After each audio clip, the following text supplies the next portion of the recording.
strength is betrayal, but strength is survival. Turus's eyes didn't waver. Strength without justice, he replied instantly, is tyranny, and tyranny in the name of Islam is the greatest betrayal of all. The crowd erupted, some in applause, others in shocked murmurs. Social media lit up instantly. Hashtags naming both men soared across platforms within minutes. Clips were being clipped and shared at lightning speed, millions watching the clash unfold. Commentators whispered that this was unprecedented. A young African president challenging the most powerful prince in the Muslim world, not in whispers, but on live international television. The moderator raised his hand to calm the storm. But Traoré wasn't finished. He leaned forward, his voice low, almost intimate, as though speaking directly to the millions watching at home. If Islam is only about preserving the thrones of rulers, then it is not the Islam of Muhammad, peace be upon him. His Islam was about lifting the slave, feeding the hungry, and protecting the orphan.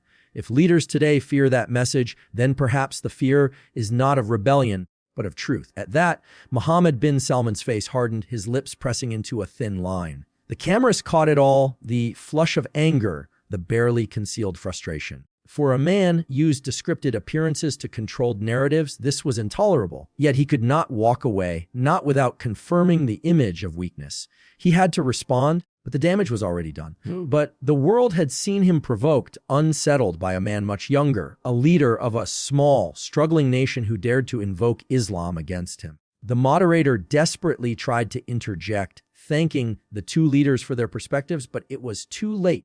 The conversation had ignited a fire that no polite closing remarks could extinguish. Analysts on every network began dissecting Traoré's words, debating their implications.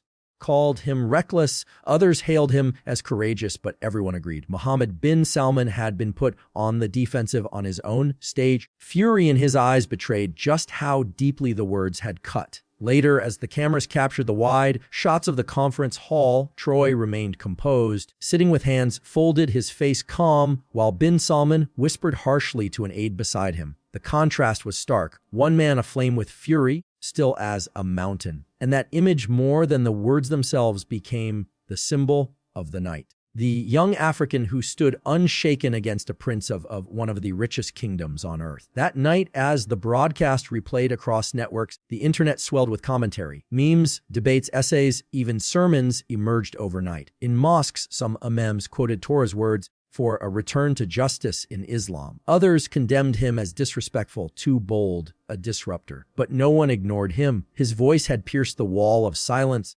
Echoes refused to fade. What stung Mohammed bin Salman most was not simply what was said, it was how the people received it. Millions around the world repeated Traoré's lines, praising his courage, contrasting his humility with the opulence of Saudi royalty. In living rooms, in cafes, in online spaces, ordinary Muslims asked themselves, had Islam been hijacked by wealth and power? Was Traoré right to remind them of its original call?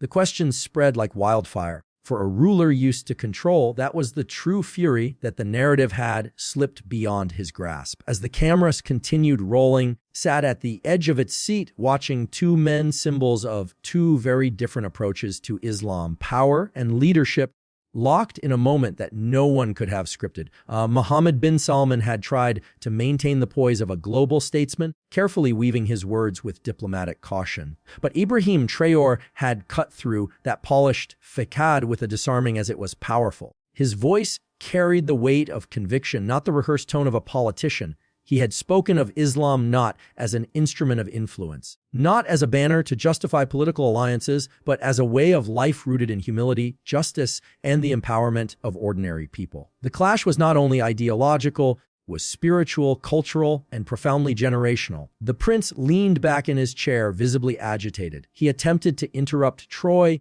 raising his hand to remind the moderator that he too had the right to speak, but the room was already charged with the electricity of Traoré's words.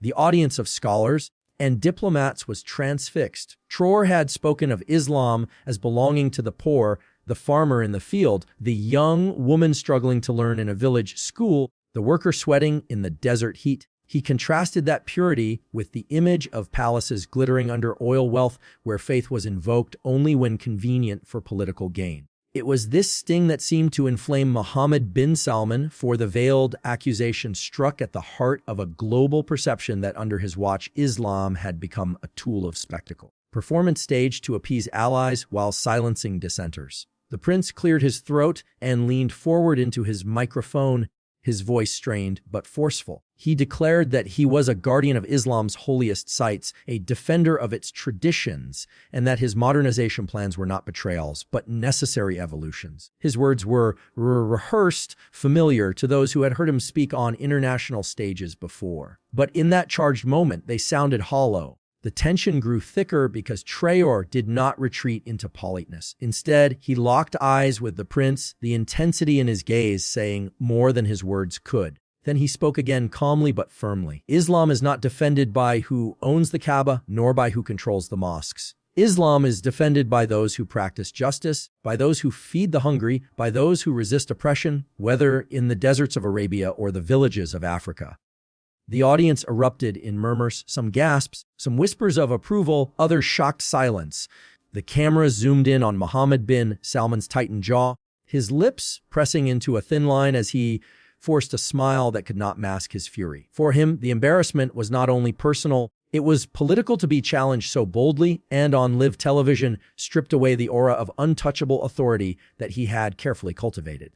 And yet, Traoré was not seeking to humiliate him. His words carried no arrogance, no show of superiority. Instead, they were filled with a conviction that revealed he was speaking less to the prince and more to the millions of Muslims watching across the world. It was a sermon dressed as a debate, a reminder that the faith was larger than any one leader, larger than kingdoms, wealth, or political structures. Back in Burkina Faso, people gathered in cafes, schools, and open markets, watching the broadcast with pride swelling in their hearts. Always known, their young leader carried a spirit that was different, a spirit unbent by the pressures of global powers. But now, seeing him hold his ground before one of the most powerful princes in the Muslim world, they felt as if their voices had been spoken aloud for the entire Ummah to hear. Traoré was articulating a frustration that had long lingered among ordinary believers, that Islam was being commodified, stripped of its revolutionary essence, to justice drowned beneath palaces of gold and foreign contracts. For them, his defiance was not disrespect, it was liberate. Meanwhile, in Saudi Arabia, the reaction was immediate and polarized. Some citizens secretly cheered Traoré's boldness, sharing clips across encrypted channels, whispering that perhaps the African leader had given voice to truths they dared not speak. But others, particularly those close to the throne, expressed outrage, Traoré's words as an insult to their nation, to their custodianship of the holy sites, and to their leader honor.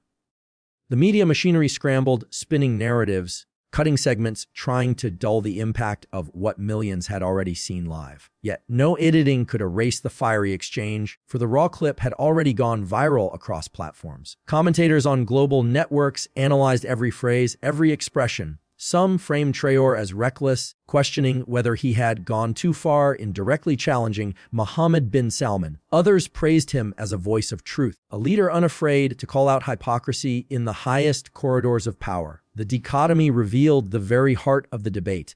Whether Islam belonged to rulers or to the people, whether it was a shield for power or a light for justice.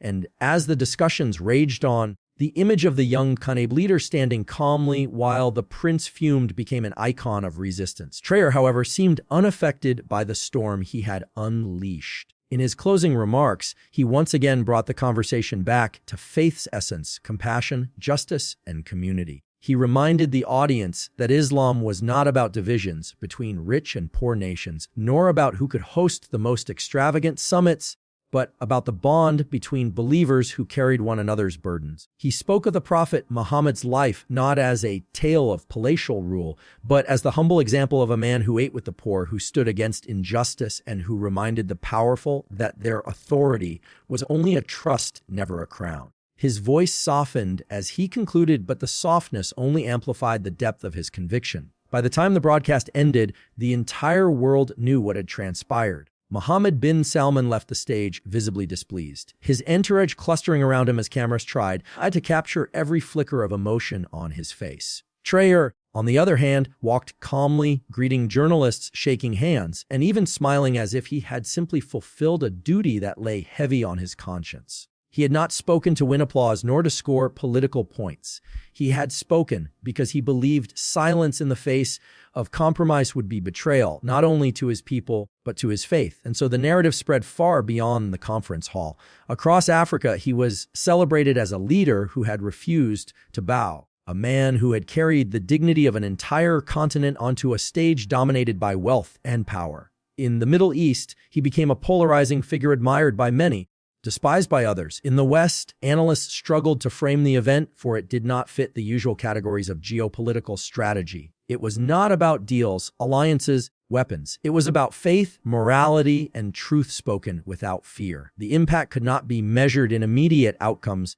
In the ripple it created across conversations in mosques, homes, and public squares. Ibrahim Traoré had taken a stand, and in doing so, he had forced the world to reckon with the question, who truly speaks for Islam, the rulers of kingdoms, or the humble voices of justice? And as night fell in Ouagadougou, the city buzzed with celebrations. Drums beat in neighborhoods. Imams offered prayers of gratitude and children sang songs of pride. The young president had carried their voices to the world stage, and in his courage they saw not only a defense of Islam, but a defense of dignity itself. It was a moment destined to be remembered not just as a clash between two leaders, but as a turning point in the narrative of faith and power in the modern era.